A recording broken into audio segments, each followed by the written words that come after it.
કોઈ બીજનો ઉપવાસ કરે તો આજનું વિજ્ઞાન પણ સ્વીકારે છે કે અઠવાડિયામાં 15 દિવસે મહિને એકાદી વાર માણસે ઉપવાસ કરવો જોઈએ, પાચન શક્તિ સારી રહે. ઉપવાસ કરે જો ભગવાન મળી જતા હોય તો ભૂખ્યા રહે ભગવાન મળે તો અજગર નો પહેલો નંબર લાગે ને, એ 6 મહિના કાઢી નાખે અજગર. પણ ઉપવાસ નો અર્થ જ એ થાય, ઉપવાસ એ સંસ્કૃત શબ્દ છે. ઉપ એટલે નજીક અને વાસ એટલે રહેવું, પરમાત્માની નજીક રહેવું એને ઉપવાસ કહેવાય. આ ઉપવાસ પણ જરૂરી છે શરીર સારું રાખવા માટે. પણ હવે આપણે ઉપવાસ કરીએ તો પાછું 1.5 ગણું ફરાળ કરીએ. રોજ જેટલું ખાતા હોય એના કરતા ઉપવાસ જેથી હોય ત્યારે 1.5 ગણું ખાઈ જાય.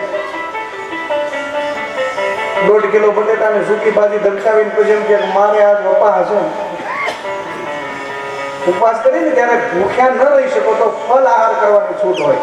હવે ફળ આહારનો સીધો અર્થ થાય ફળ આહાર એટલે ફળનો આહાર. એમાં બટેટાની સૂકી ભાજી, રાજગરાની પૂરી, ફરાળી પેટીસ ન આવે. ફરાળી ગોટા બનાવીને ધબકાવી લે પછી એમ કે અમે ઉપવાસ કરીએ. ઉપવાસનો હેતુ એ હતો શરીર સારું રહે, હેલ્થ સારી રહે.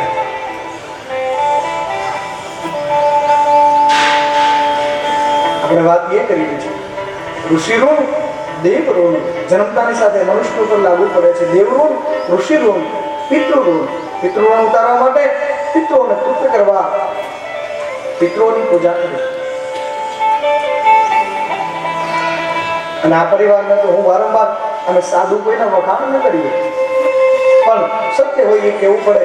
શિવ મહાપુરાણ કહે છે, હું નથી કહેતો કે જે પણ વ્યક્તિ ભગવાન મહાદેવની કથા પોતાના આંગણામાં, પોતાના ઘરે, પોતાના પરિવારમાં ભગવાનની કથા સાંભળે અને સંભળાવે એના 71 પેઢીના પિતૃઓનો ઉદ્ધાર થાય છે. આ પરિવારને પિતૃઓનું હવે રહ્યું જ નહીં.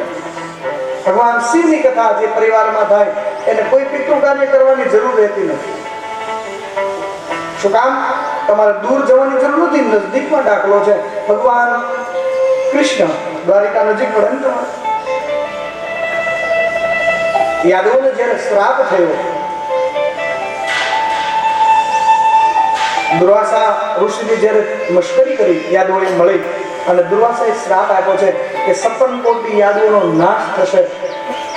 ભગવાન જયારે દ્વારિકા આવ્યા ત્યારે ખૂબ રડ્યા છે અને યાદવોને ઠપકો પણ ખૂબ આપ્યો છે કે હે યાદવો, તમને બચાવવા માટે હું રણ છોડીને ભાગ્યો. રણ છોડ કહેવાનું, હું ભાગું નહીં કોઈ દિવસ, પણ તમને બચાવવા માટે મેં રણ છોડ્યું. હું રણ છોડ કહેવાનું.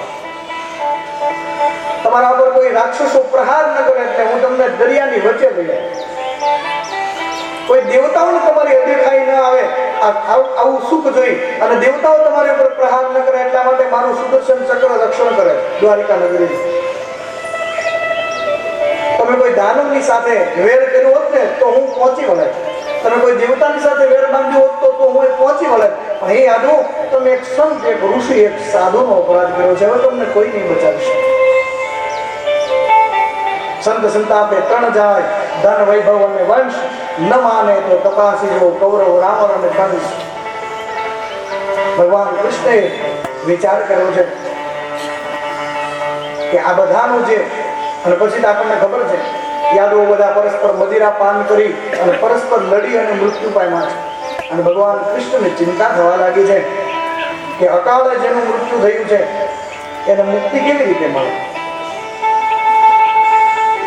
અને બહુ સાચી વાત છે, અકાળે જેનું મૃત્યુ થાય એને પિતૃલોક પ્રાપ્ત થતો નથી, એ જીવાત્માઓ ભટક્યા કરે છે.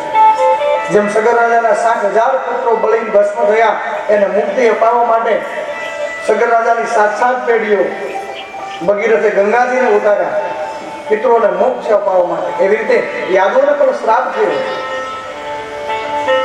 અને ભગવાન કૃષ્ણ ચિંતિત છે આને મુક્તિ અપાવવા માટે શું કરવું. ત્યારે ભગવાન કૃષ્ણના ગુરુ ઉપન્ય મહારાજ ભગવાન કૃષ્ણ કહે છે કે હે કૃષ્ણ, આ બધાને જો મોક્ષ અપાવવો હોય, મુક્તિ અપાવવી હોય તો મહાદેવની કથા સાંભળો.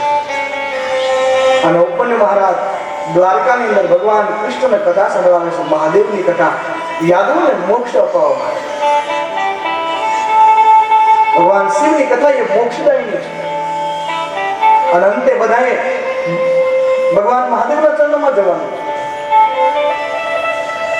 કથા આગળ આવશે. ભગવાન કૃષ્ણે મહાદેવની કથા સાંભળી અને પૂર્ણ રીતે ભગવાન શિવને સમર્પિત થઈ અને અંતે સોમનાથ મહાદેવની પૂજા કરી અને પછી ભગવાન કૃષ્ણે પોતાનો દેહ ત્યાગ કર્યો છે. પ્રાચીના પીપળ યાદવોને મુક્તિ અપાવવા માટે ભગવાન ઉપન્યુ મહારાજ ભગવાન કૃષ્ણને શિવ કથા સંભળાવે છે. દ્વારકાની અંદર શિવ કથાનો પ્રારંભ થયો. બ્રહ્મલોકમાં ભગવાન બ્રહ્માજી નારદજીને કથા સંભળાવે. ત્યાં પણ કથાનો પ્રારંભ થયો. કૈલાસની અંદર નંદી મહારાજ સનત કુમારોને કથા સંભળાવે. ભગવાન શિવની કથા અને ભગવાન શિવ પોતાના મુખથી બ્રહ્મદેવને કથા સંભળાવે છે. અને આ બાજુ પ્રયાગ તીર્થની અંદર હજારો ઋષિ મુનિઓ મળી અને બધા ચિંતિત છે. આપણે હમણાં જોઈએ ને કે દરેક જીવની ઉપર 3 ઋણ હોય છે: દેવ ઋણ, ઋષિ ઋણ અને પિતૃ ઋણ. ઋષિઓના આપણે એટલા માટે ઋણી છે એ વખતમાં ઋષિ મુનિઓ બધા ભેળા થઈ અને ચિંતા કરે છે કે ઘોર કળિયુગની અંદર દરેક જીવનો ઉદ્ધાર કેવી રીતે થશે. કોઈ કહે કઠિન તપ કરવાથી, કોઈ કહે વ્રત કરવાથી, કોઈ કહે સ્મરણ કરવાથી, કોઈ કહે તીર્થો કરવાથી. અંતે બધા ઋષિ મુનિઓ મળી અને નિર્ણય લીધો છે કે કળિયુગની અંદર ભગવાન શિવની કથા સાંભળવામાં, કથા શ્રવણ માત્ર, ભગવાન મહાદેવની કથા સાંભળવા માત્રથી અથવા તો કોઈ પણ સત્સંગ સાંભળવા માત્રથી કવિ કહેવત નામ આધારા સુમરી સુમરી ઉતરો ભવપારા. કળિયુગની અંદર નામનો પ્રતાપ રહેશે. ભગવાનની કથા સાંભળવા માત્રથી દરેક જીવનો ઉદ્ધાર થશે. અને બધા ઋષિમુનિઓએ તો નિર્ણય કર્યો છે કે ભગવાન શિવની કથા સાંભળવાથી જો દરેકનો ઉદ્ધાર થતો હોય તો આપણે પહેલા ભગવાન શિવની કથા સાંભળીએ. જો આ સંતનું હૃદય છે, સંતનો સ્વભાવ છે. 2 ડગલા અમે આગળ ભાડ્યા જન્મથી જગ સંત, માત સુવાડે સંત જગાડે ભેળવી દે ભગવાન. સંતોનો સ્વભાવ છે એવો જનેતાની ભોજના જેવો. જેમ માં પોતાના સંતાનને કંઈ પણ દવા પીવડાવે, ઔષધ પીવડાવે, ઔષધ પીવડાવે તો માં પોતે પહેલા ચાલે. મેં તો માને ખબર જ હોય કે આ કરવું છે, છતાં એ માનો સ્વભાવ છે, એ પોતે ચાખે અને પછી પોતાના બાળકને પીવડાવે. એમાં ઋષિમુનિઓ બધાએ નિર્ણય કર્યો છે કે ભગવાન શિવની કથા સાંભળવા માત્રથી જો દરેક જીવનો ઉદ્ધાર થતો હોય તો આપણે ભગવાન શિવની કથા સાંભળીએ. અને એ જ સમયે પ્રયાગ તીર્થની અંદર ભગવાન સુખજીની પધરામણી થઈ. ભગવાન વેદવ્યાસજીના શિષ્ય ભગવાન સુખજી, એના જેવા ભગવાનની કથા કહેવાવાળા વક્તા આજ સુધી થયા નથી કોઈ. ભગવાન સુખજી એવા વક્તા છે જે બધા જ ધર્મગ્રંથો નું જેમને જ્ઞાન છે. અને ઋષિમુનિઓએ જેવો વિચાર કર્યો પછી ભગવાન શિવની કથા સંભળાવે એવા કોઈ વક્તા મળે. યાદ રાખજો, ભગવાનને તથાસ્તુ સિવાય બીજું કઈ આવડતું નથી. દુઃખ તો આપણે ઉભા કરીએ, ભગવાનને તથાસ્તુ જ આવડે. તમે જેવું માંગો તેવું ભગવાન આપે. એક મહાત્માજી બેઠા હતા, કોઈ સજ્જન વ્યક્તિ ત્યાંથી નીકળ્યો અને એ સજ્જન વ્યક્તિને એમ થયું મહાત્માજી ઠંડીનો સમય છે, શિયાળાનો સમય છે, મહારાજને ઠંડી લાગતી હશે, લાવને એક શાલ ઓઢાડું મહારાજને. અને જે મહારાજને શાલ ઓઢાડી એટલે મહારાજે કહ્યું કે એસા કરતે રહો. શું કહ્યું? એસા કરતે રહો. બીજો વ્યક્તિ ત્યાંથી નીકળ્યો, એમને થયું કે હવે મહારાજને શું શાલની જરૂર, એ તો ધોની આપી દે, આપણે જેવાને શાલની જરૂર હોય. એટલે એમણે શાલ ખેંચી લીધી. ઓલી મહારાજે કહ્યું કે એસા કરતે રહો. એટલે કોઈ કહ્યું મહારાજ આવું થોડું હોય, આ તમે બધાને સરખું કહો છો. પેલો વ્યક્તિ શાલ ઓઢાડી ગયો તો તમે કહ્યું કે એસા કરતે રહો, અને એક વ્યક્તિ શાલ તમારી લેતો ગયો તો તમે કહ્યું કે એસા કરતે રહો. એટલે મહારાજે કહ્યું ભાઈ મને તો એટલું જ આવડે છે, પોતપોતાના કર્મ અનુસાર બધા ગોઠવણ કરી લેશે. જે લેતો ગયો, જેને મને શાલ ઓઢાડી અને મેં કહ્યું કે એસા કરતે રહો, ભગવાન તને મિલ માલિક બનાવે તો ઓઢાડ્યા જ કર.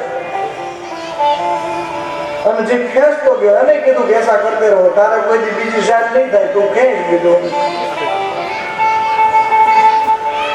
એમ પરમાત્માને તથાસ્તુ જ આવડે છે, જેવું આપણે માંગીએ. આ નથી અમુક મરવા જ આવે. જો થોડોક તાપ પડે ને તો કે એ મર્યા, થોડી ઠંડી પડે ને તો કે એ મર્યા, થોડો વરસાદ વધારે પડે તો કે એ મર્યા. ધંધો ન હાલે તો કે મરાઈ ગયા, હમણાં ધંધો હાલતો નથી. અને ધંધો બહુ હાલવા મળે તો કે હમણાં ખ્યાતિ ધંધામાંથી નવરા થતા નથી. લે ધંધો હાલે તોય મર્યા, ધંધો ન હાલે તોય મર્યા, ઠંડી થોડીક પડે તો કે એમ મર્યા, પછી આખો દિવસમાં 10-15 વખત કે ને કે એમ મર્યા એમ મર્યા, પછી આપણે વ્યવસ્થા એની કરી નાખવી જોઈએ. મરવા દેવા હોય એમ. અને જે દુઃખી થવા નથી આવ્યા ને એને તો પરમાત્મા પણ દુઃખી ન કરી શકે. અને જેને સુખી થવું જ નથી એને ભગવાન સુખી ન કરી શકે. હમણાં કોઈ ભાઈને ત્યાં લાંબા સમયે ભગવાનની કૃપાથી વળી બધી માનતા કર્યા કરતો હશે, ભગવાન મને કંઈક કૃપા કરો, સંતાન આપો, શેર માટેની ખોટ છે, અને ભગવાનના આશીર્વાદથી વળી ભગવાન તો બધાનું સાંભળવાવાળા છે, દયાળુ છે, અને શેર માટેની ખોટ ભગવાને પૂરી કરી. એટલે કોઈ કીધું એના દાંત તો કાઢ, આ કેટલા વર્ષે તારીને ભગવાને તારી સામું જોયું, હવે જેને સુખી જ નથી થવું એનું તમે શું કરો? તો કે હું રાજી થાય એમાં આટલા વર્ષે ભગવાનને છોકરું આપ્યું એટલું ભૂલે. જેને સુખી જ નથી થવું એ કઈ ત્યાંથી દોડાદોડ થોડો મોકલે.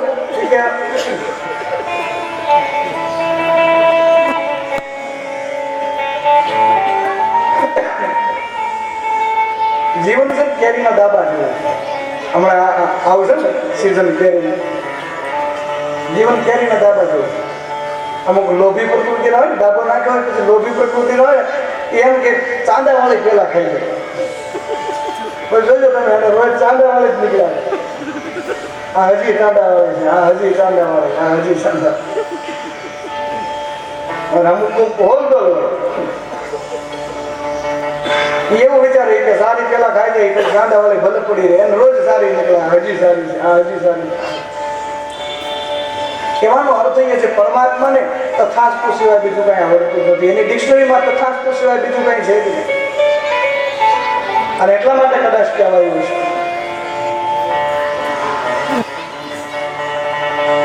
રાવણ તોરે તુને લંકા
બસ સારા વિચારો કરવા એ આપણા હાથમાં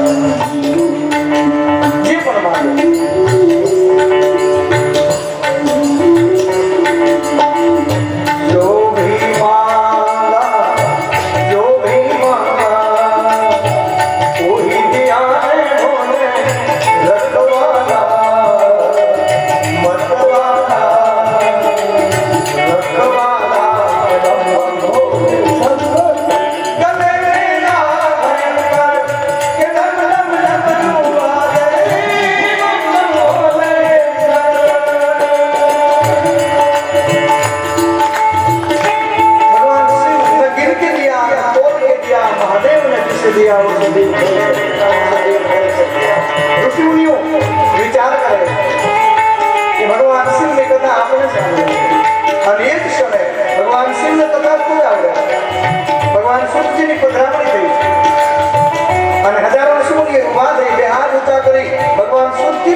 જીવજંતુ માત્ર ઉદાહરણ છે.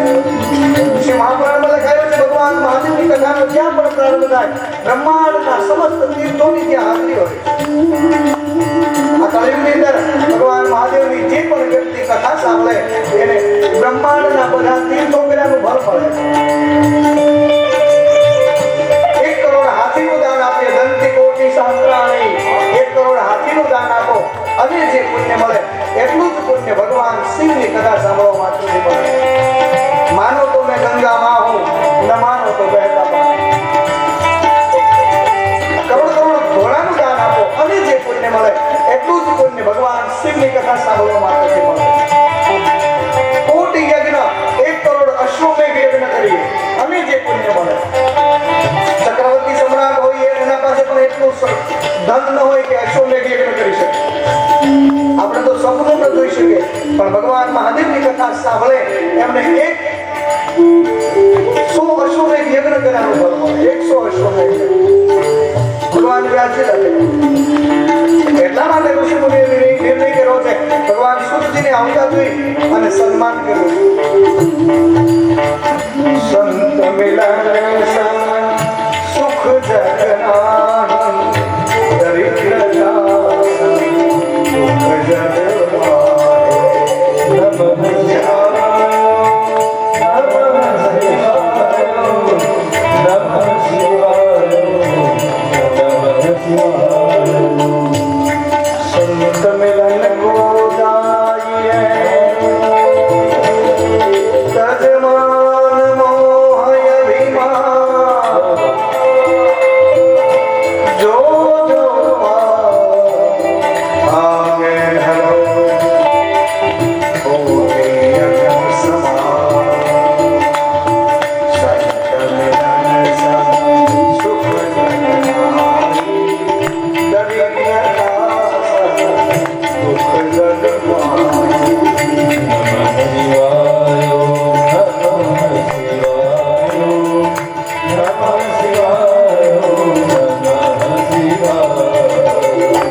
ભગવાન સૂતજીનું સ્વાગત કર્યું છે.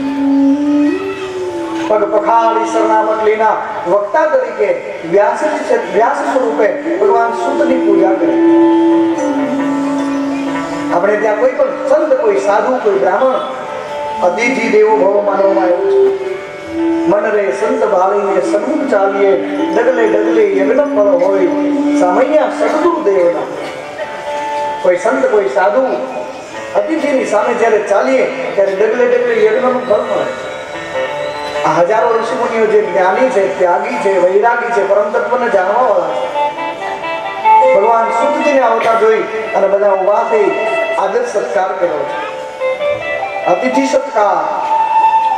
આપણા આંગણે કોઈ પણ આવે એનું સન્માન થવું જોઈએ. અને કઈ આપણને ન બતાવવું પડે. એ તો માતાઓ હોય એને ખબર હોય. ગામડાના જે આપણી તો એક પ્રથા રહી છે, મહેમાન ઘરે આવ્યા અને મહેમાન પણ દિશુભાઈ સારો મહેમાન આવે ને સમજવાનું કંઈક પુણ્યનો ઉદય થયો હોય તો સારો મહેમાન આવે. સગા મળે સ્વાર્થી, પાપી મળે પડોશ, ગુરુ મળે લાલચી, તો આ બધા કર્મના દોષ. સારા કર્મ હોય ને તો સગાએ સ્વાર્થી મળે. પુણ્ય સારા ન હોય તો પડોશી પાપી મળે. મહિમા ઘટી સમુદ્ર કી રાવણ બસો પડોશ. અને સારા પુણ્ય ન હોય સારો મહેમાન પણ ન આવે, ઉઘરાણી વાળા આવે. પુણ્ય વગર તો મહેમાન ક્યાં? કોઈ સાધુ સંત, કોઈ બ્રાહ્મણ, કોઈ સારો મહેમાન પણ જ્યારે ઘરે આવે ને ત્યારે સમજવાનું આપણા પુણ્યનો ઉદય થયો. અને આપણે ત્યાં તો મહેમાન આવે તો એના માટેના ગીત હતા. જો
મારે ઘેર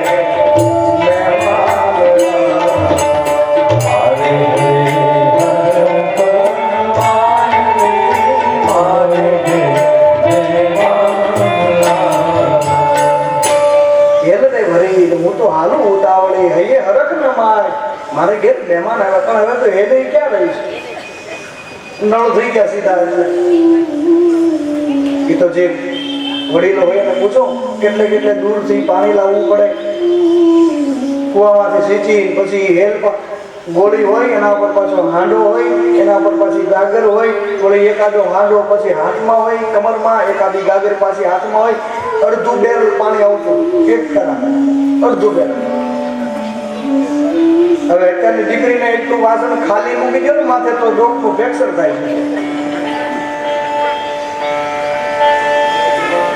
હેલું રહી ગઈ કેમ કે નળ થઈ ગયા સીધું પાણી આવે અને આમ તો હવે ભજન કરવા સિવાય બીજું કઈ બાકી રહેતું નથી હું તો કહું છું દરેક જગ્યા કે ભગવાનની કેટલી સાહેબી આપી વિચાર તો કરો રાવણ જેટલી સાહેબી રાવણને વટી ગયા એમ કહી શકાય આપણે કહીએ ને કે રાવણે જળને બાંધ્યો તો વરુણને બાંધ્યા હતા અગ્નિને બાંધ્યા હતા તો આપણે નથી વરુણને બાંધીએ નળ ખોલો ત્યાં ફિલ્ટર થઈને સીધું આવે બોલા આપણે રસોડા સુધી જળને બાંધીએ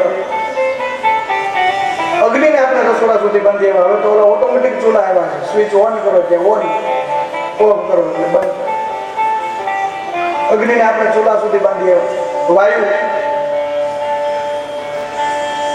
ગરમી બહુ હોય તો વળી ઠંડુ થાય કુલર અને ઠંડી બહુ હોય તો પછી ગરમ હવા આવે આપણને જેમ અનુકૂળ પડે એમ એ હવાનું પણ આપણે સેટિંગ કરી છે કાલ થઈ જશે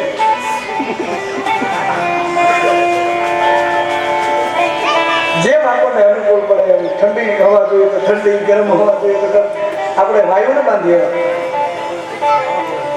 આ રાવણ જેટલી સાહેબી નથી અરે તમે શું માનો છો એ વખતે આવી સુવિધા હશે જેને જોવો બધા રાવણે તો જોયું નહીં હોય મોબાઈલ આપણે એને પણ વટી ગયા છે એટલી સાહેબી છે ઘટે છે ખાલી સમજણ ભગવાનને સંપત્તિ ખૂબ આપી છે આજે સફાઈ વાળો આવે ને એના પાસે 15-20 હજારનો મોબાઈલ હોય આનાથી વધારે સંપત્તિ બીજી ક્યાં હવે જરૂર છે સંસ્કારોની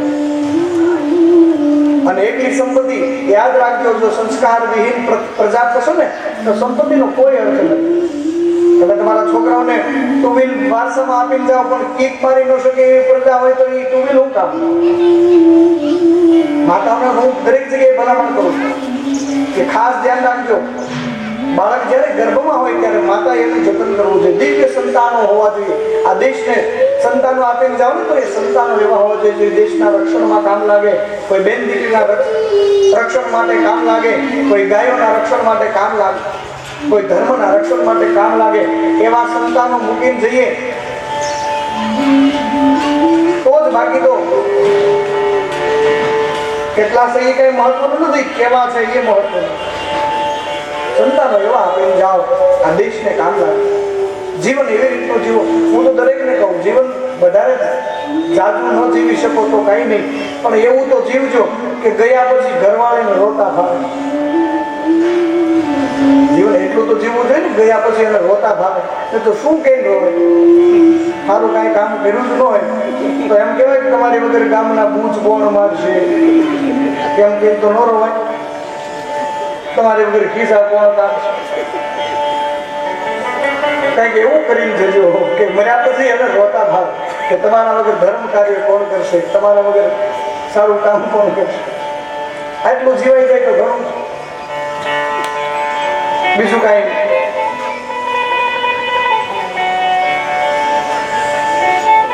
જીવન આપ્યું છે પરમાત્મા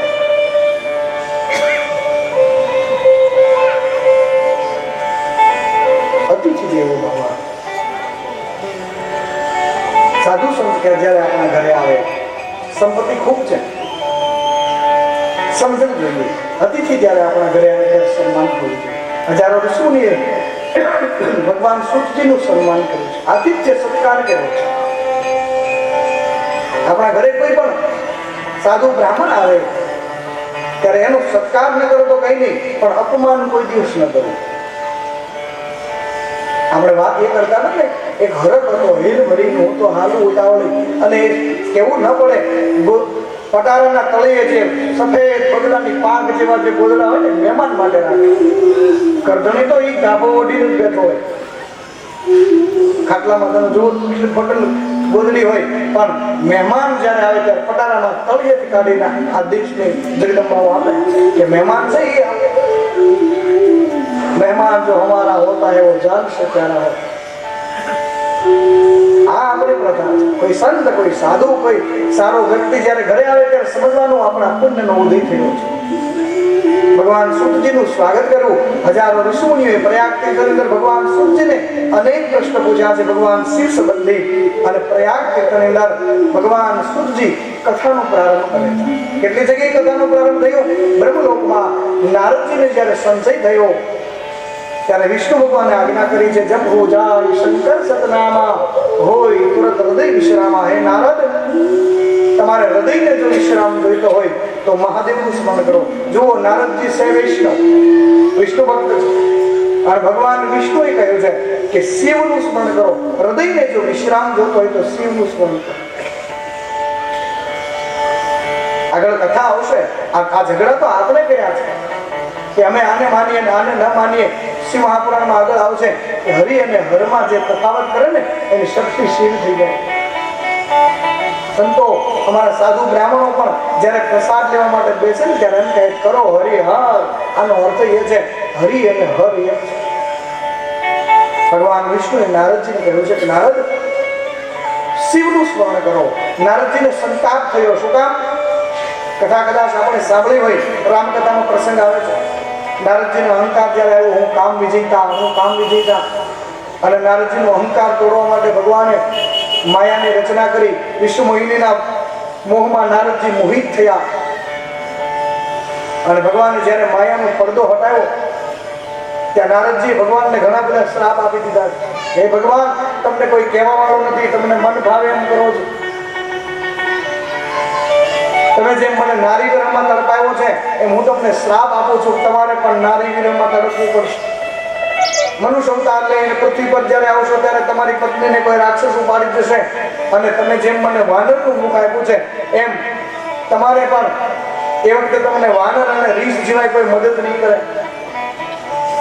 અને ભગવાને બધા જ શ્રાપ ભગવાન નારદજીના પોતાના મસ્તક પર ચડાવ્યા છે કે નારદ, તમે જે શ્રાપ આપ્યો એ હું મસ્તક પર ચડાવું છું. અને જ્યારે ભગવાન માયાનો પડદો હટાવ્યો છે, નારદજીની ચિંતા થવા લાગી. અરે, ક્રોધના આવેશમાં મેં શું કર્યું? મારા ઈષ્ટને શ્રાપ આપ્યો, પરમાત્માને શ્રાપ આપ્યો. અને નિયમ એવો છે, તમે ગમે તેટલી ભક્તિ કરતા હો, પણ જ્યારે પણ ક્રોધ આવે અને ક્રોધમાં આપણે ન કહેવાનું કહીએ, ન બોલવાનું બોલીએ, ત્યારે આપણી ભક્તિ બળી ભસ્મ થઈ જાય. અત્યારે ભક્તિ ખૂબ થાય છે. જુઓ, કીર્તન ભક્તિ, શ્રવણ ભક્તિ, કથાઓ સાંભળવી બધાને ગમે છે. શ્રવણ વિજ્ઞાન જાગ્યું છે, કીર્તન ભક્તિ થાય છે. બહેનો શેરીએ બજારે ગલીએ જોઈએ આપણે તો બેઠા બેઠા કીર્તન કરતા હોય. કોને એટલું બધું કરીએ છીએ આપણે, પણ જ્યારે પાછા 5 બહેનો ભાઈઓ મળી અને કોઈની વાત કરવાનું ચાલુ કરીએ, કોઈની નિંદા કરવાનું ચાલુ કરીએ, ત્યારે આપણું બધું જ પુણ્ય બળીને ખલાસ થઈ જાય. ભક્તિ ખૂબ કરીએ, પણ જ્યારે ક્રોધ કરીએ ત્યારે ભક્તિ બળી ભસ્મ થઈ જાય. નારદજીએ ક્રોધ કર્યો છે, અને સીધો હિસાબ છે. ભક્તિ તો આપણને કદાચ પછીની વાત છે. 50 વર્ષના સંબંધ હોય, 5 મિનિટનો ક્રોધ એ 50 વર્ષના સંબંધ ઉપર પાણી ફેરવી દે કે ન ફેરવી દે? 50 વર્ષથી સંબંધ હોય ગમે તેવા, પણ 5 મિનિટ ક્રોધ આવે એ 50 વર્ષના સંબંધ ઉપર પાણી ફેરવી દે. ક્રોધ જ્યારે આવે, ક્રોધ કરીએ, નિંદા કરીએ, ત્યારે ભક્તિ બળી ભસ્મ થઈ જાય. નારદજીની બધી જ ભક્તિ બળી ભસ્મ થઈ છે. પુણ્યનું ભાતું ખલાસ થયું છે, અને ઈષ્ટદેવને શ્રાપ આવ્યો એટલે નારદજીનું મન વિચલિત થયું. મનને કઈ શાંતિ મળતી નથી. ભગવાન વિષ્ણુને કહે છે, હે પરમાત્મા, મારા બધા શ્રાપ બળી ભસ્મ થઈ જાઓ, મારા શ્રાપ મિથ્યા થઈ જાઓ. મેં મારા ઈષ્ટને શાપ આપ્યો. ભગવાને કહ્યું કે નારદજી, તમે જે શ્રાપ આપ્યો છે એ મેં મસ્તક પર ચડાવ્યો.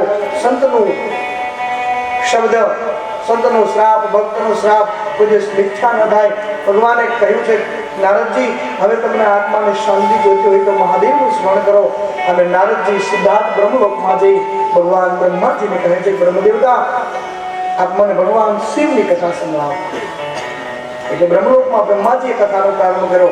સનત કુમારોને નારદજીએ પ્રશ્ન પૂછેલો, હે સનત કુમારો, તમે હંમેશા યુવાન કેવી રીતે રહો? યુવાન શું કામ રહો? તમને વૃદ્ધાવસ્થા આવતી જ કેમ નથી? અને સંત કુમારોએ કહ્યું છે કે નારદજી, અમે એટલા માટે યુવાન રહીએ છીએ, અમને વૃદ્ધાવસ્થા એટલા માટે નથી આવતી કે અમારા ચારેય ભાઈઓમાંથી ગમે તે એક ભાઈ હર હંમેશ કોઈ પણ ધર્મગ્રંથનું વાંચન કર્યા કરે અને અમે બીજા બાકીના ત્રણેય ભાઈઓ એને હર હંમેશ નિરંતર સાંભળ્યા કરીએ છીએ. કાયમના માટે સત્સંગ સાંભળવાથી અમને વૃદ્ધાવસ્થા આવતી નથી. આ એક ભગવાનની કથાનો સત્સંગનો એક પ્રભાવ છે. જો જે કાયમના માટે સત્સંગ કરે, કાયમના માટે જે સત્સંગમય જીવન જીવે, એને વૃદ્ધાવસ્થા ન આવે, એ યુવાન રહે છે. યુવાન એટલે કણા એટલે ઢોલા વાળો જ ન થવો જોઈએ, એને યુવાની ન કહેવાય. ઉંમર ગમે તે હોય પણ શરીરમાં યુવાન જેટલી શક્તિ, યુવાન જેવા જેના વિચારો હોય, યુવાન જેવા જેના અંદર સીધો હિસાબ કરીએ આપણે, 72 વર્ષે મોરારી બાપુ જો વ્યાસપીઠ ઉપરથી ફરાકા કરતા હોય, આ સત્સંગનું ફળ નહીં તો બીજું હોય. અને યુવાન નો કહેવાય. શરીરને વૃદ્ધાવસ્થા આવે પણ વિચારો જેના પવિત્ર હોય, મનથી જે યુવાન છે, જે વિચારોથી યુવાન છે, સનત કુમારો હંમેશા સત્સંગ સાંભળ્યા કરે છે. અને જે પણ વ્યક્તિ સત્સંગ સાંભળે એ કાયમના માટે યુવાન રહે છે, વૃદ્ધાવસ્થા આવે જ નહીં. અને એટલા માટે કદાચ કહેવાયું છે, જો સત્સંગનું કેવું ફળ છે.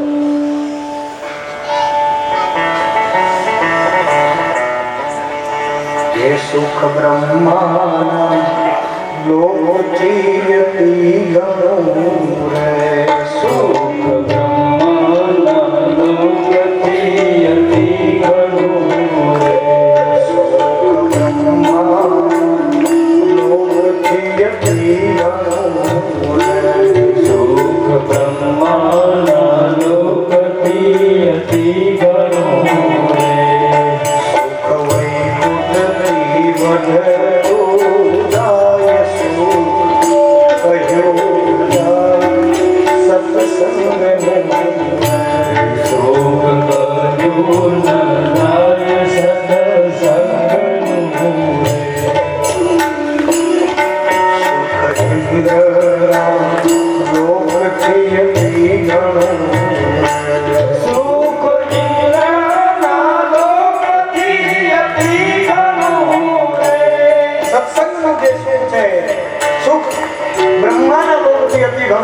વૈકુંઠથી વધતું જાય. સત્સંગમાં જે સુખ છે એ બીજે ક્યાંય નથી. અને એટલા માટે કદાચ જવાબ આપ્યો છે. જો આ દેશની ગોપીઓ મારું વનરાવન છે,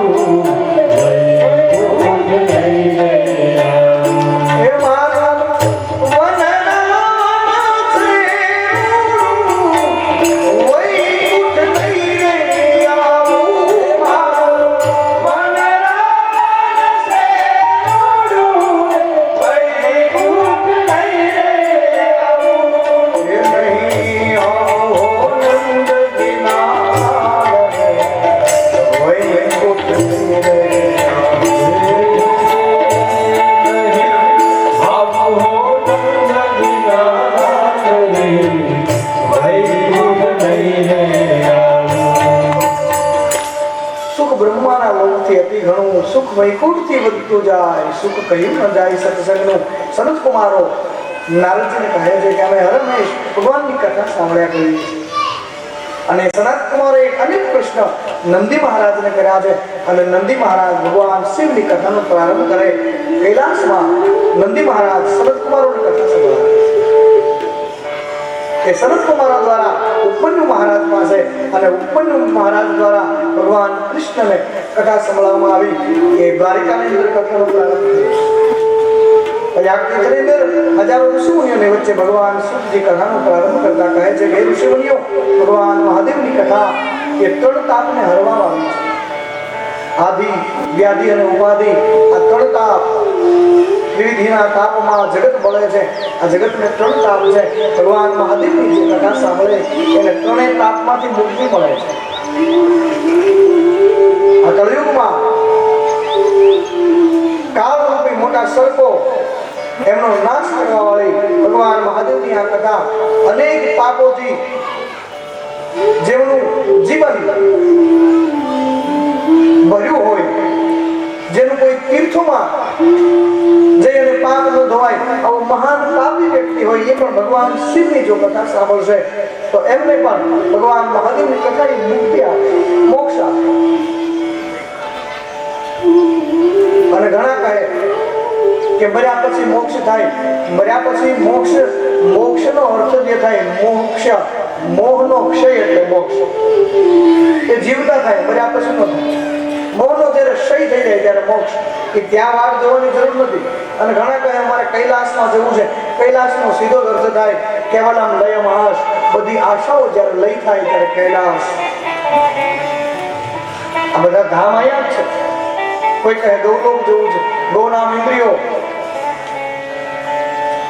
ઇન્દ્રિયોનો લોક, ગૌલોક. દરેક વ્યક્તિને મુક્તિ અપાવનાર ત્રણ તાપમાંથી અને આ કળયુગની અંદર ભગવાન શિવની કથા એ મોક્ષદાયી છે. જેમ વનમાં બધા જ પ્રાણીઓ કિલોલ કરતા હોય, પક્ષીઓ કિલોલ કરતા હોય, પણ જ્યાં સુધી વનરાજની ગર્જના ન થાય, સાવજની સિંહની જ્યાં સુધી ગર્જના ન થાય ત્યાં સુધી બધા જ કિલોલ કરે.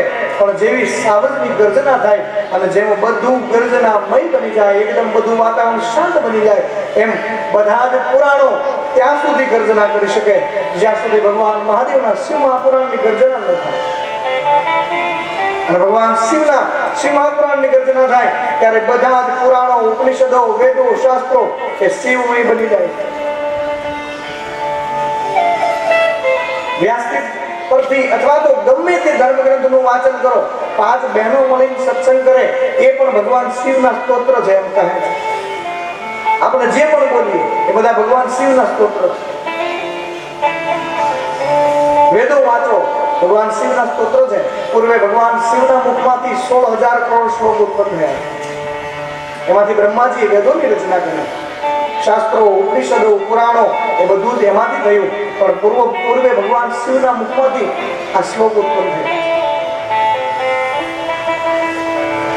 એટલે જે કંઈ બોલવામાં આવે, ભાગવત, ઘણા કહે ભાગવતનો સીધો અર્થ થાય ભગવત સંબંધી જે પણ વાત કરી એને ભાગવત કહેવાય. પછી શિવ કથા હોય તો ભલે, રામ કથા હોય તો ભલે, દેવી ભાગવત કથા હોય તો ભગવાન સંબંધી કંઈ પણ વાત કરી એટલે એને ભાગવત કહેવાય.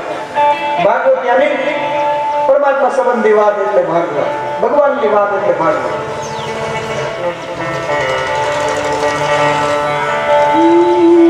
શિવ મહાપુરાણમાં લખાયું છે અને વેદો, શાસ્ત્રો, ઋષિમુનિઓનો પણ મત છે જે પણ ધર્મગ્રંથમાં ભગવાન શિવનું વર્ણન ન હોય એને ધર્મગ્રંથ માનવામાં આવતો નથી. કોઈ પણ દેવ દેવતાની પૂજા કરો અને અંતે જ્યાં સુધી હર હર મહાદેવનો નાદ ન કરો ત્યાં સુધી કોઈ પણ દેવી દેવતાઓ પૂજા પણ ન સ્વીકારે. ગણપતિ દાદાથી શરૂઆત થાય અને મહાદેવથી વિરામ થાય. દરેકે દરેક પૂજાનું ફળ આપવા વાળા ભગવાન શિવ છે. એટલા માટે આપણે આરતી કોઈ પણ દેવી દેવતાને ઉતારીએ પણ અંતે તો બોલીએ છે ને, કપૂર ગૌરમ કરુણાવતારમ, હે મહાદેવ આપ મારા હૃદયમાં વાસ કરો. ભગવાન શિવજી કહે છે કે મહાદેવના ગુણનો કોઈ પાર ન પામી શકે. મહિમા સ્તોત્રમાં ભગવાન પુષ્પદંતજી કહે મહાદેવ કેવા છે.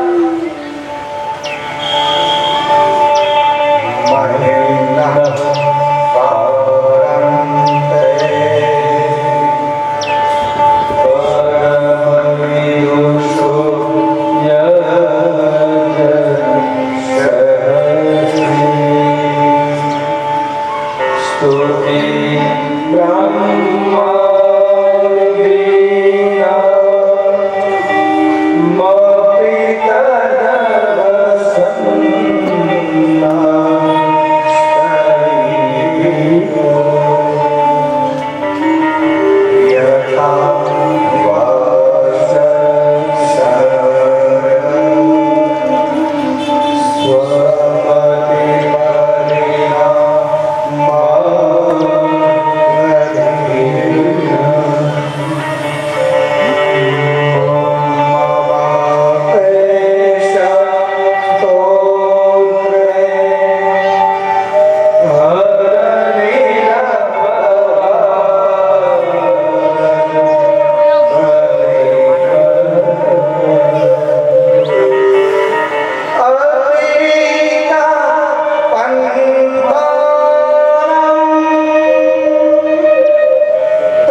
महादेव ब्रह्मा जी पास इतना शब्द નથી કે જે આપની સ્તુતિ કરી શકે હે મહાદેવ જો બ્રહ્માની કરેલી સ્તુતિ જો અયોગ્ય ઠરે તો મારા જેવો વ્યક્તિ આપની શું સ્તુતિ કરી શકે महिमा पारंत हे महादेव अपना महिमा नो कोई पार नहीं भगवान सूत जी कहे पृथ्वी जेवड़ो कागल लई अने सरस्वती रात दिवस लख्या करे सब धर्मनी कागज करो लेखनी करू वनराय बधी वनरायनी कलम बनवामां आवे अने आखी धरतीनो कागल बनवामां आवे अने सात समुद्रनी शाही बनावी अने भगवान महादेवना गुण सरस्वती जो रात दिवस लख्या करे तो पण भगवान महादेवना गुणनो पार भगवान शिव जी कहे छे हे ऋषि मुनियो मारा गुरुनी कृपाथी भगवान शिवनु शिव महापुराण मने जे ज्ञान छे ते हूँ आपनी पासे वर्णन करूं छुं अनेक प्रश्न भगवान शिव संबंधी ऋषि मुनिए पूछा छे अने भगवान शिव जी ऋषि मुनियोने धन्यवाद आपो छे हे ऋषि आप धन्य छो जे बीजाना कल्याण माटे बीजाना हित माटे प्रश्न पूछे एनु जीवन धन्य छे नहीं तो आपने घनी वक्त अकारण प्रश्नों पूछता हो जेनो कोई अर्थ ज न हो दाखला तरीके आपने बाहर गाम जता हो सामान बाहर मूकता हो ताळो मारता हो त्यां पड़ोशी पूछे बाहर गाम जाओ छो एने केवुं छे सामान वेचवा काढ्यो अने वળી गामडेથી આવી ગયા હોય સામાન અંદર મૂકતા હોય તાળું ખોલતા હોય વળી પૂછે આવી ગયા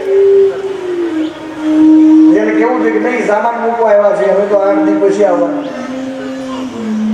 અકારણ પ્રશ્નો જીવન એનું ધન્ય છે જે બીજાના હિત માટે પ્રશ્ન પૂછે જેમાં સમાજનું કલ્યાણ હોય બીજાનું હિત હોય સર્વે સુખીનમ ભવંતુ બધાને સુખ મળે એવા જે પ્રશ્ન પૂછે એને ધન્ય છે ભગવાન સુખજીએ ધન્યવાદ આપ્યો છે અને ભગવાન મહાદેવની કથાનો પ્રારંભ કરતા शिव महापुराण नो वर्णन करता भगवान शिव जी कहे हे ऋषि मुनियो भगवान शिव नो आ शिव महापुराण के भगवान शिव ने परम संतोष उपजावनारो भगवान शिव ने प्रसन्न करनार भगवान महादेव नो आ शिव महापुराण जे पण व्यक्ति सांभळे ए साक्षात रुद्र स्वरूप छे भगवान शिव नु शिव महापुराण जे सांभळे ए रुद्र स्वरूप छे ભગવાન મહાદેવની કથા સાંભળી અને શિવ ભક્ત સામો મળે, એના દર્શન કરવામાં આવે તો પણ પાપનો નાશ કરી નાખે.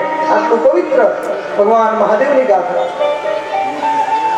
ભગવાન સુતજી પ્રયાગ તીર્થમાં ઋષિમુનિઓને સંબોધિત કહે છે કે ઋષિમુનિઓ, ભગવાન મહાદેવની કથામાં 24,000 શ્લોક છે. શિવ મહાપુરાણ એટલે 24,000 શ્લોક, 18,000 શ્લોક એટલે ભાગવત, એમ શિવ મહાપુરાણ એટલે 24,000 શ્લોક. ઘણા વિચાર કરતા હોય ને કે આ પોથીજીના મસ્તક ઉપર ભગવાન શિવના મુખમાંથી જે પ્રગટ થયા કે 24,000 શ્લોક એટલે ભગવાન શિવનું આ વાંગમય સ્વરૂપ કહેવાય. વાંગમય સ્વરૂપ એટલે શ્લોક રૂપી સ્વરૂપ, અને 3 લોકને પવિત્ર કરે એનું નામ શ્લોક.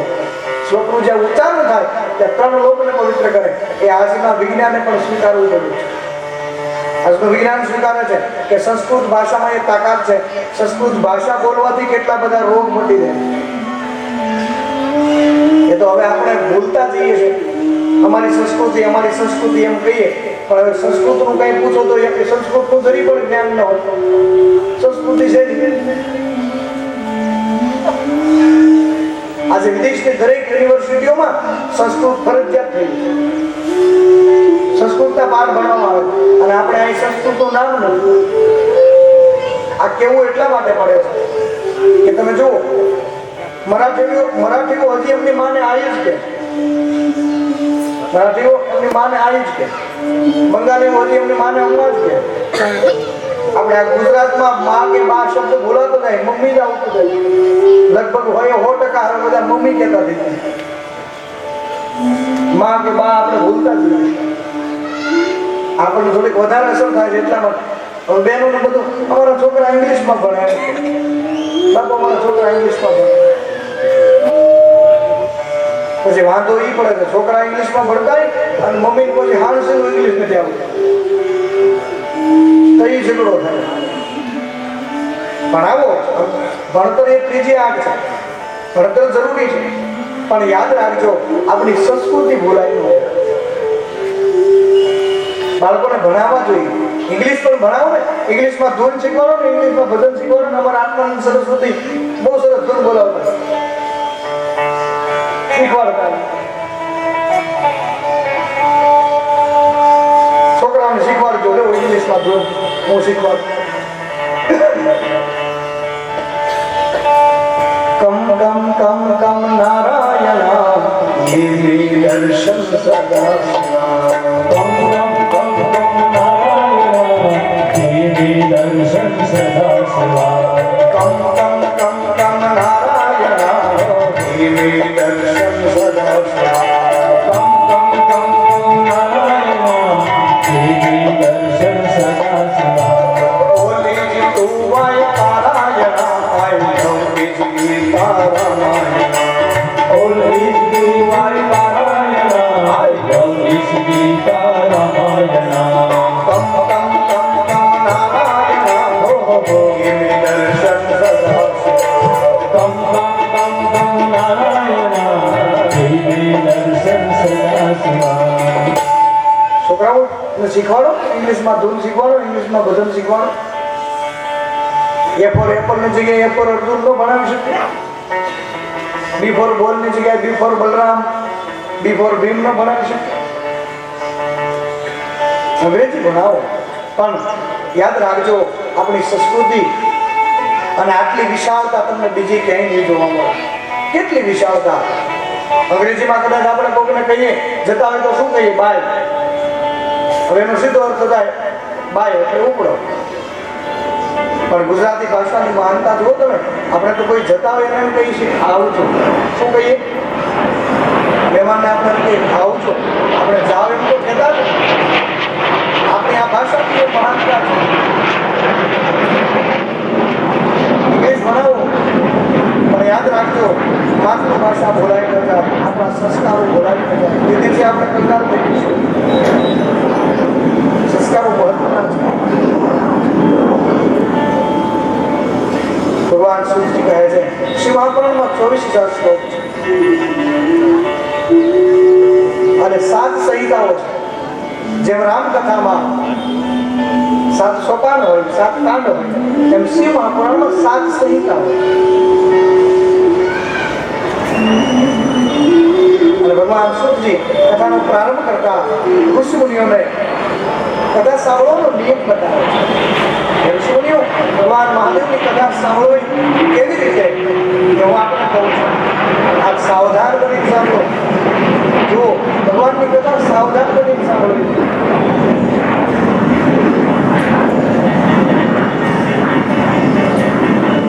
એક આસન પર બેસીને સાંભળવી છે. અગાઉ પણ અમે કહ્યું હતું કે એક આસન પર બેસી અને જે ભગવાન મહાદેવની કથા સાંભળે એ સાક્ષાત રુદ્ર સ્વરૂપ પૂર્ણ કથા ભગવાન મહાદેવની જે સાંભળે. ઋષિમુનિઓને શિસ્તતા બતાવે છે કે હે ઋષિમુનિઓ, ભગવાનની કથા જ્યારે સાંભળીએ ત્યારે આહાર શુદ્ધિ બતાવે છે. આહાર શુદ્ધ હોવું, જે તે ન ખવાય. આહાર શુદ્ધિ. ભગવાનની કથા સાંભળીએ ત્યારે જે પણ ભોજન લઈએ એ ભોજન પણ પ્રસાદના ભાવથી લેવું, જે તે ન ખવાય. આહાર શુદ્ધિ. વિહાર શુદ્ધિ. ભગવાનની કથા સાંભળીએ ત્યાં સુધી વિહાર શુદ્ધિ, જે તે જગ્યાએ જવું. વિચાર શુદ્ધિ. પરમાત્માની કથા સાંભળ્યા પછી વિચાર પણ શુદ્ધ હોવાનો. વિચાર શુદ્ધિ. અને વિચાર શુદ્ધ કેવી રીતે રહે? અહીંયા બેઠા હોય ત્યાં સુધી તો વિચાર શુદ્ધ રહેશે, પણ અહીંથી બહાર નીકળીએ પછી પણ જો વિચારોને શુદ્ધ રાખવા હોય તો કથાનું ચિંતન પણ કરવું. આહાર શુદ્ધિ, વિહાર શુદ્ધિ, વિચાર શુદ્ધિ અને વાણી શુદ્ધિ. પરમાત્માની કથા સાંભળીએ ત્યારે વાણી પણ શુદ્ધ હોય, જેમ ભાવે ન બોલાય. કથા આજે પહેલો દિવસ છે. કથા સાંભળતા વખતે નિર્ણય લો કે ભલે કાયમના માટે તો વાણી તો સુધરી જાય તો સારું, પણ એવું નક્કી કરી લેવામાં આવે કે કથા જ્યાં સુધી સાંભળીએ ત્યાં સુધી આપણે વાણી શુદ્ધ રાખીશું, જેમ ભાવે એમ નહીં બોલીએ. આ 7 દિવસ અમારા મુખમાંથી પવિત્ર વાણી નીકળશે. પુત્ર વધુ હોય એવું નક્કી કરી લે કે 7 દિવસ કથા સાંભળવું ત્યાં સુધી સાસુમાને જે કહેવું એ કે આપણે સારું બોલવું નથી. આ મોટા મોટો નિયમ છે. આને વ્રત કહેવાય. આવા વ્રતો લીધા જેવા, પણ આપણે ઊંધા ઊંધા વ્રત લઈએ. ઘણા એમ કે હું ચોખા નહીં ખાવ, અને તું ચોખા નો ખાધે એનો હું ફરક પડે. ઊંધા ઊંધા નિયમ લઈએ. નિયમ એવો લેવો જોઈએ કે મારું જ્યાં સુધી કામ ન થાય ત્યાં સુધી હું 5 વર્ષનું સારું કરીશ. આ નિયમ લીધા જેવો. મારું જ્યાં સુધી કામ ન થાય ત્યાં સુધી હું બીજાનું હિત કરીશ. મારું જ્યાં સુધી કામ ન થાય ત્યાં સુધી હું 5 માળા ફેરવું છું એની જગ્યાએ 10 માળા ફેરવીશ. આવો નિયમ કેમ નથી લેતો? આ નિયમ લીધા જેવા. એમ કથા સાંભળતા નિર્ણય લે, પુત્ર વધુ હોય એવો નિર્ણય લે કે 7 દિવસ જ્યાં સુધી કથા સાંભળું ત્યાં સુધી સાસુમાને જે કહેવું હોય તો કે, પણ એ સામું બોલવું નથી. અને સાસુમાં હોય એ એવો નિયમ લઈ લે કે 7 દિવસ અમે જ્યાં સુધી કથા સાંભળીએ ત્યાં સુધી હોવ ને જે કરવું હોય તે કરે. આપણે એને કઈ કહેવું નથી. અને પછી જો ફાયદો થાય તો આગળ વધાય. 7 દિવસ નિયમ લેવાય, પછી એમ થાય ફાયદો છે આમાં તો આગળ વધ્યા જેવું ખરું. અને હું તો દરેક જગ્યાએ કહું છું કે બહેનો હવે જો પેલા સેક્શન બારી આવી ગઈ ને, 5-5, 10-10 ફૂટના સેક્શન બારીઓના કાચ હોય. સવારમાં ઉઠીને બહેનો એવા સરસ મજાના સાફ કરતા હોય. 10-10 ફૂટના કાચ. એક હાથમાં સ્પ્રે રહી ગયો હોય, વળી પાછું કપડાથી સાફ કરે, વળી કાગળથી સાફ કરે. સફાઈ કરવી જોઈએ. ઘર છે એક મંદિર છે. પવિત્ર વાતાવરણ હોવું જોઈએ, શુદ્ધ વાતાવરણ હોવું જોઈએ, સફાઈ હોવી જોઈએ. પણ 10-10 ફૂટના બારીના કાચ સાફ કરો છો તમે, સાસુમાનો સસમાનો કાચ એટલો જ હોય છે. આ ખતરો કર્યો ભાઈ, આ કર્યા જેવું ખરું. સરસ મજાનો એ સાફ કરીને કાચ કેવું જોઈએ, જુઓ જોઈએ બહાર કેવું દેખાય, અને પછી જુઓ તમે જીવન જીવવાની મજા આવે. આ છે થોડું થોડું ટૂંકું છે, પણ જો થોડો થોડો સુધારો કરીએ. સરસ મજાનો કાચ સાફ કરીને કેવું જોઈએ, લોભા પહેરો જોઈએ કેવું દેખાય. પછી જુઓ, પણ 5-5 ફૂટની બારી સાફ કરવાનો ટાઈમ છે, ચશ્માનો કાચ સાફ કરવાનો સમય બની પાસે.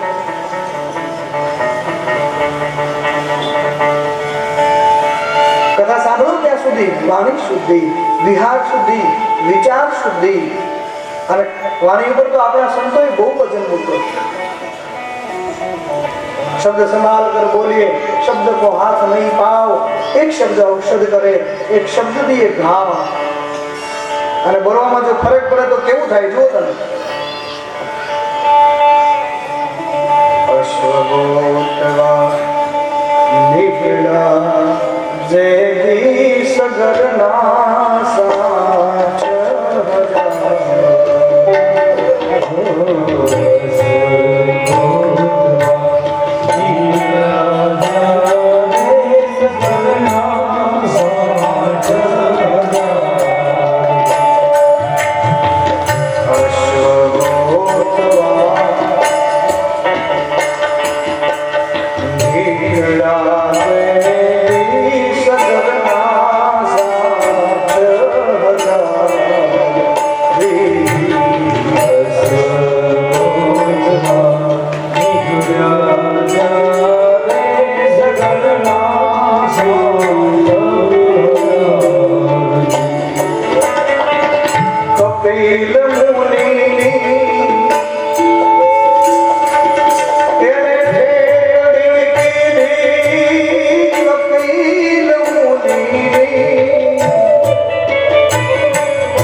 સગરના 60,000 કપિલ મુનિની ઠેકડી કીધી બાળીને રાખ ગયા એવા ભાઈ તમે બોલતા કરજો વિચાર આંધળાના આંધળા એમ દ્રૌપદીએ કીધું એક જ વાર ભરી સભામાં એના શિર ખેંચાણા પછી ભટક્યા વનની મોજાર બોલ બંધાવે બોલ છોડાવે આ જીવનમાં બહુ તાકાત છે જેની જીવાન સારી હોય જીભ જેની સારી હોય એ વગર પૈસે વર્લ્ડ ટૂર કરી શકે વગર પૈસે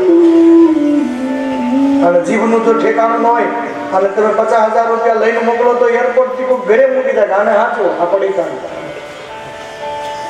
આ બધું પડી તો અમારે ક્યાં લઈ જવું વગર પૈસે વર્લ્ડ ટૂર કરી શકે જેની જીભ સારી આ એટલા માટે કહું છું કથા સાંભળ્યા પછી નિર્ણય લેજો મુખમાંથી જ્યારે પણ વાણી નીકળે ત્યારે પવિત્ર વાણી નીકળશે મુખમાંથી જ્યારે પણ બોલીએ ત્યારે હસીને જો એ પણ એક નિયમ છે આપણો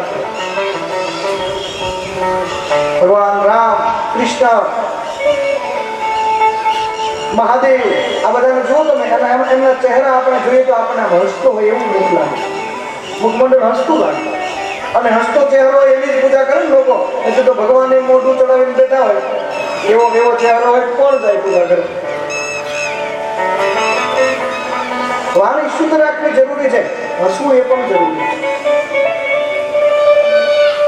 અમુક જો તમે કેવી સુંદર આદત હોય કોઈની પણ સાથે વાત કરે ને એના પહેલા હસે ગીતાનું જ્ઞાન જેને આપ્યું મહાભારતના રણ મેદાનની વચ્ચે એ કૃષ્ણ જ્યારે બોલે એના પહેલા એ હસે છે રામ જ્યારે બોલે ત્યારે હસે છે મહાદેવ જ્યારે બોલે એના પહેલા હસે છે અને આમ તો ભગવાને આ ટૂંકું જીવન આપ્યું છે એ જીવન જીવી જવાની મજા છે જીવવું થોડું ને જીવન કોનાથી બગાડવું જીવવું થોડું ને જીવન સાથે વજન લખ્યું છે જીવવું થોડું જીવન કોનાથી બગાડવું કોઈની સાથે શું કામ ઝઘડા ઉભા કરવા 50-60 વર્ષનું જીવન આપ્યું છે માની લો આપણે હવે 60 વર્ષની જીવે 100 વર્ષ તો ભાગ્યશાળી હોય એ જીવે પણ આમ સરેરાશ આપણે ગણીએ તો 60 વર્ષ ગણાય આવી 60 માં 30 તો હું યાદ આવે નો યાદ આવે 60 વર્ષનું જિંદગી હોય એમાં 30 તો હું યાદ આવે પાછળ વધ્યા 30 એમાં 5 બાળાપણના કાઢી નાખો, 5 વૃદ્ધાવસ્થાના કાઢી નાખો, વચ્ચે 20 વર્ષ વધે. આ 20 વર્ષ માણસ સફળો ન રહી શકે અને બીજું કાંઈ કરવાની જરૂર જ નથી. સફળો રહેવાનું. ઘણા કહે યોગી થવું હોય તો યોગી થવાની કાંઈ જરૂર નહીં, ઉપયોગી થતો થઈ જાય પોગલે એટલે યોગી થઈ ગયો છે. ઘણા કહે અમારે સિદ્ધ થવું, સિદ્ધ થવાની જરૂર નહીં, સીધો થઈ જાય તોય ઘણું. સીધું થવાની જરૂર છે. કોઈને ઉપયોગી થતો થઈ જાય એટલે યોગી થઈ ગયો, સીધો થઈ જાય એટલે સિદ્ધ. કોઈને નડવાનું બંધ કરી દે તો સમાજ સેવા કહેવાય. ખુશીના કોકના લીધા હોય પાછા આપી દે તો દાન જ કહેવાય. એટલે માનતો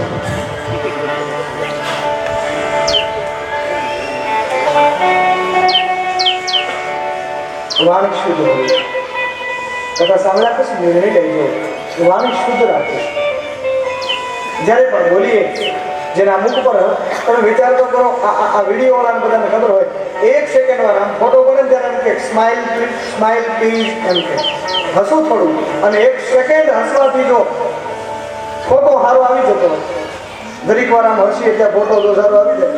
જેના મુખ ઉપર કાયમ સ્મિત રહે એનું જીવન કેટલું સારું હોય.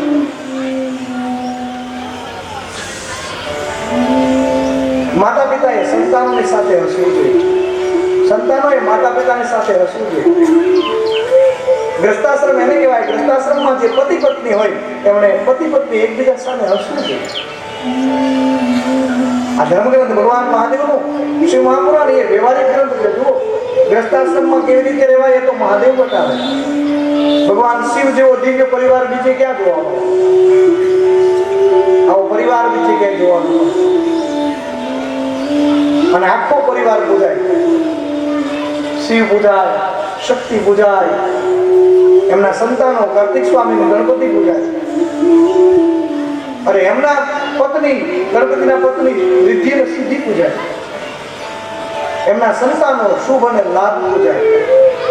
ભગવાન મહાદેવના મસ્તક પર ગંગા તો ગંગા પૂજાય. ભગવાન શિવ ગળામાં સર્પ પહેરે તો એ સર્પ પણ પૂજાય. અરે મહાદેવનું વાહન નંદી તો નંદી પૂજાય. મા ભવાનીનું વાહન સિંહ સિંહ પૂજાય. કાર્તિક સ્વામીનું વાહન મોર છે તો મોર પૂજાય. ગણપતિનું વાહન ઉંદર તો ઉંદરની પૂજા થાય. જો ગણેશ ચતુર્થી હોય ત્યારે નથી આપણે પૂજા કરતા? ગણપતિને બિરાજિત કરીએ ત્યારે ઉંદરની પૂજા કરીએ તો પછી આડા દિવસે ભલે પિંજરું ગોતીએ ક્યાં, પણ નહીં તો આમ પૂજા તો કરીએ છીએ. ગણપતિ પૂજાય, શિવ પૂજાય, શક્તિ પૂજાય, એમના વાહનો પૂજાય, એના ઘરેણા પૂજાય. આવો દિવ્ય પરિવાર બીજે ક્યાંય જોવા નહીં મળે. ભગવાન મહાદેવ કહે છે ગ્રસ્તાશ્રમ પણ કેવો હોવો. પતિ પત્ની તમે જુઓ જે અખિલેશ્વર છે ભગવાન મહાદેવ, અને શિવાલયમાં તમે જાઓ ને તો પાર્વતીજીને એના કરતા ઊંચું સ્થાન આપ્યું છે ભગવાન શિવે. શક્તિને ઊંચ સ્થાન આપ્યું છે. પતિ પત્નીનું જીવન કેવું હોય. રમેશ ભગવાન મહાદેવ શક્તિને પોતાના ડાબા અંગ પર તવ શક્તિ વામાંગે સ્થિતા એ ચંદ્રિકા પરાજિતા. ભગવાન મહાદેવે શક્તિને વામ ભાગમાં સ્થાન આપ્યું છે. આવું દિવ્ય પરિવાર બીજે ક્યાંય જોવાનું મળે. ભગવાન મહાદેવની કથા, ભગવાન મહાદેવની આ કથા એ પરિવારની કથા છે, એકતાની કથા છે. એકબીજાના વિરોધી હોવા છતાં જો તમે બધા એકબીજાથી સંપીન રહે છે. ઉંદર ને સર્પને કોઈ દિવસ ન બને છતાં એ સર્પ અને ઉંદર સાથે રહે. સર્પ અને મોર ને કોઈ દિવસ ન બને છતાં એ મોર અને સર્પ સાથે રહે. સિંહ અને બળદ ને કોઈ દિવસ ન બને છતાં એ નંદી મહારાજ અને સિંહ બંને સાથે એકબીજાના વિરોધી હોવા છતાં એકબીજાથી સંપીન રહે. એનો જગમાં જીજીકાર થાય. અને એનો કેવો પરિવાર જો મારો મહાદેવજી દુનિયાનો દાતાર છે.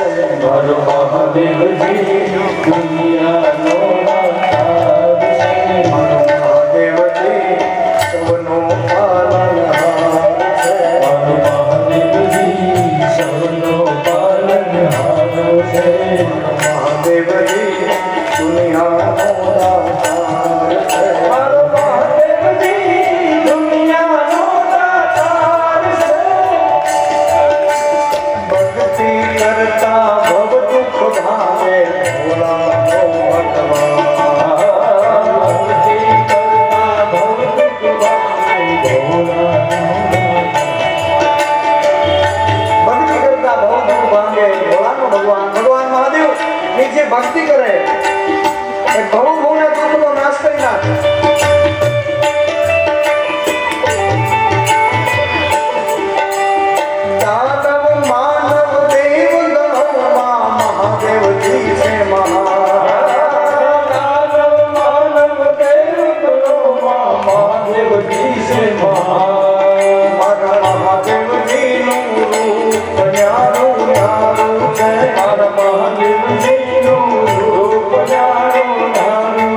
મહાદેવજીનું નામ પ્યારું પ્યારું છે મારા મહાદેવજીનું નામ પ્યારું પ્યારું છે મારો મહાદેવજી દુનિયાનો દાતાર છે મારો મહાદેવજી દુનિયાનો દાતાર છે ભગવાન શ્રીની જો કોઈ ભક્તિ કરે તો બહુદુખ માંગે ભોળાનો ભગવાન ઘણા એમ કહે કે ભગવાન શિવ ભોળા છે કે ભોળા તો છે પણ ભોળાનો ભગવાન મેં તો ઘણા તો વેમમાં બેઠા હોય મહાદેવના મંદિરે બેઠા બેઠા વિડીયો ફૂંકતા હોય અને પછી એમ કે ભાઈ ઈ તો ભોળો છે ક્યારેક કહી દેશે જા બચ્ચા હો જાયગા એમ એવો ભોળો નથી કાંઈ ભોલા ભાલા એ ભોલા પણ છે અને ભાલા પણ છે ભોળા હોય એની માટે એ ભોળાનો ભગવાન છે ભોળાનો ભગવાન છે ભક્તિ કરતા બહુ દુઃખ માંગે દાનવ માનવ દેવગણોમાં મહાદેવની મહાન છે પાંચ સત્તાઓને ભેળી કરીએ ને તો મહાસત્તા બને પાંચ આઠ સત્તાઓને ભેળી કરી દો તો મહાસત્તા બને પાંચ આઠ સંમેલનને ભેળા કરી દો તો મહાસંમેલન બની જાય પણ આ બ્રહ્માંડના બધા દેવતાઓને ભેગા કરો તો એક મહાદેવ ન બની શકે પાંચ સત્તા ને મહાસત્તા કહેવાય પણ બધા દેવને ભેળા કરો તો મહાદેવ ન કહેવાય મહાદેવ એ મહાદેવ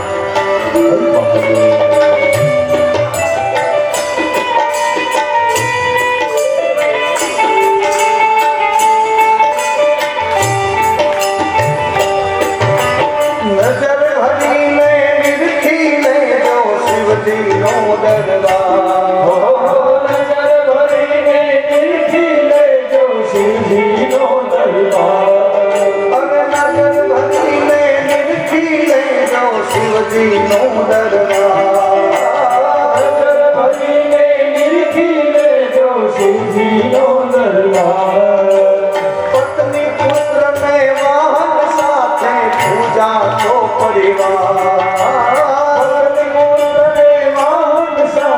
પૂજા તો પરિવાર મારા મહાદેવજીના શરણોમાં જાય છે મારા મહાદેવજીના શરણો તો કોઈ જાય છે મારા મહાદેવજીના સંગમાં એ પૂજાય છે મારા મહાદેવજીના સંગમાં એ પૂજાય છે નજર ભરીને નિરખી લેજો શિવજીનો દરબાર પત્ની પુત્ર અને વાહન સાથે પૂજાતો પરિવાર આખો પરિવાર પૂજાય મહાદેવ અને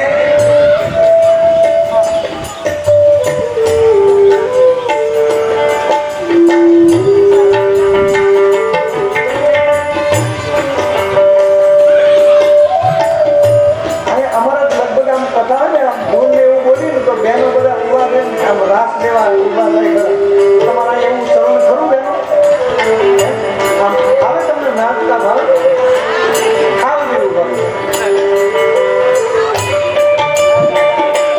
અને નાચવા એને જ કહેવાય કે પરમાત્માના નામ ઉપર નાચો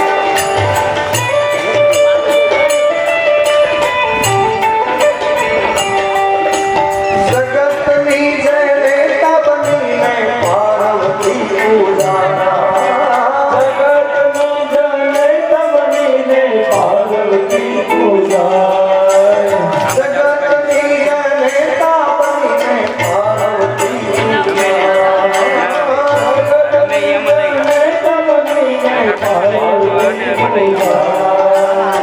ગુણપતિએ કાર્તિક સ્વામી જગમાં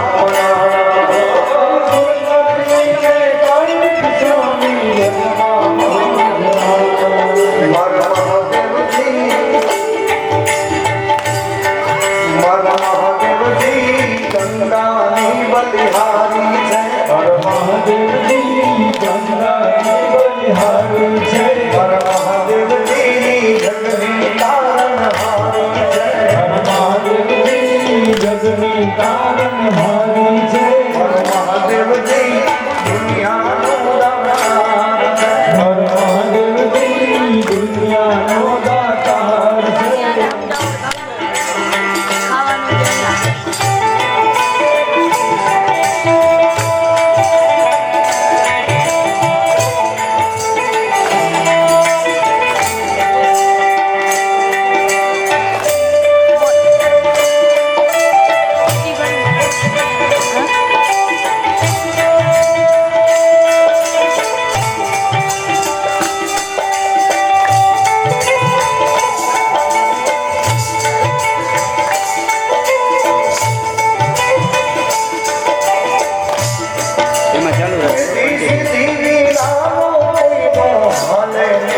ગણપતિ ગુણનાયક છે ગણપતિ બોલો નાથ રે.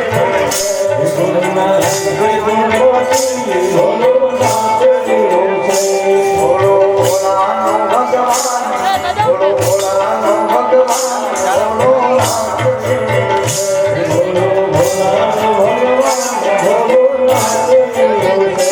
કરે ભક્તોનું કલ્યાણ બોલો નાથ રે.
भगवान महादेव तुमने हादरा दुखवा न जवा दे और नाचा है ना क्या जो भगवान के नाम पर नाचे इसे नृत्य कहते हैं और नृत्य मेरे महादेव को प्रिय है।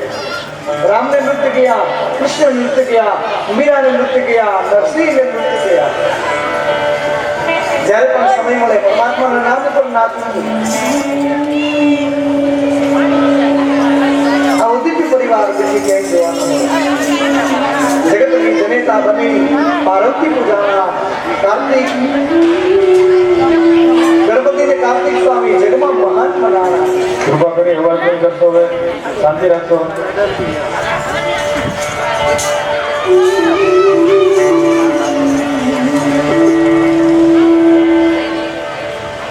भगवान सुख जी प्रयाग के अंदर कथाનો प्रारंभ करता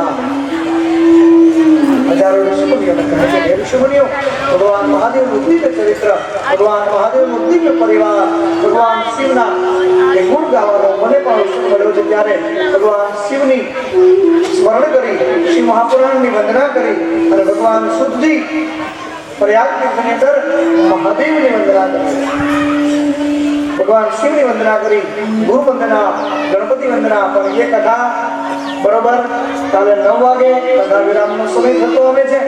આરતી કરવા માટે ઝડપથી યજમાનો આવી જશે।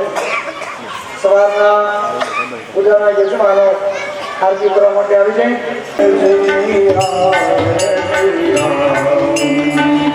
પ્રેમ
મંગલમ ભગવાન વિષ્ણુ મંગલમ ગરુડાધ્વજ મંગલમ પુંડરીકાક્ષ મંગલાય નમો હરે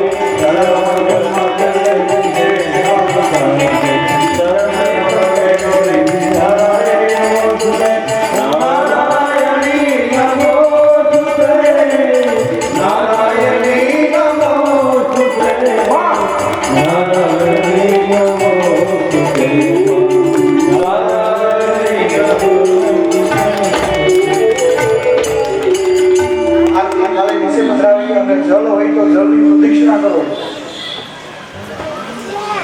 જળનો કળશ લઈ જાઓ